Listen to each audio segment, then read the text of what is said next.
বন্ধুরা, আজকে রাইস কুকারে খিচুড়ি রান্না করছি।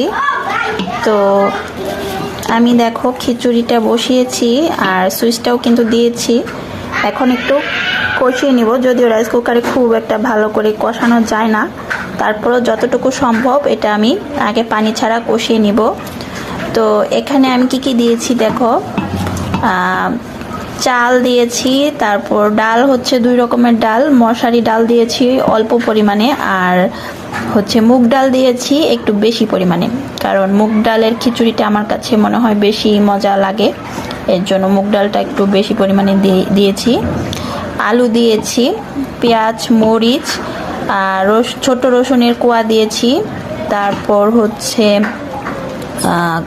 গুঁড়া মশলার মধ্যে হলুদ, ধনিয়ার গুঁড়া, তারপর মরিচের গুঁড়া, জিরার গুঁড়া, মুরগির মাংসের মশলা, আর হচ্ছে লবণ। তো এই তো, আর তেল দিয়েছি হচ্ছে সয়াবিন তেল দিয়েছি, আর অল্প পরিমাণে একটু সরিষা তেল দিয়েছি। তো এই তো, এখন এগুলা সবগুলো কষিয়ে নেওয়ার পরে হচ্ছে আমি এখানে গরম পানি দিব, কারণ গরম পানি দিলে খিচুড়িটা খেতেও টেস্ট হয়, আবার কালারটাও সুন্দর আসে। আর হচ্ছে আমি টমেটো দিয়েছি, বলতে ভুলে গিয়েছি যে টমেটো দিয়েছি একটা।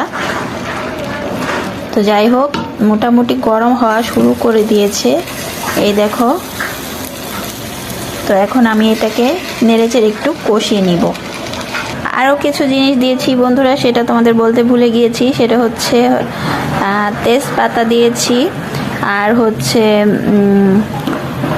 এলাচি, দারচিনি আর লবঙ্গ দিয়েছি। তো যাই হোক, খিচুড়িটা এখন কষাচ্ছি। তো এক হাতে যেহেতু ক্যামেরা ধরে আছি, তাই আমি এখন ক্যামেরাটা বন্ধ করে দিব। তো বন্ধুরা, আমি কিছুক্ষণ কষানোর পরে হচ্ছে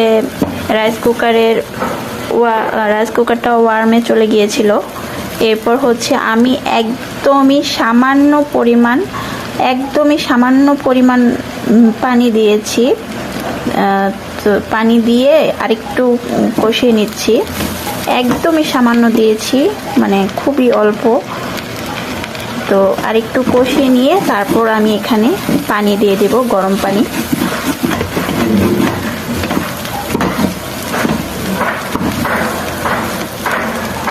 তো বন্ধুরা, আমি এখানে গরম পানি দিয়ে দিয়েছি। এখন হচ্ছে এটাকে আমি ঢাকনা দিয়ে রেখে দিব।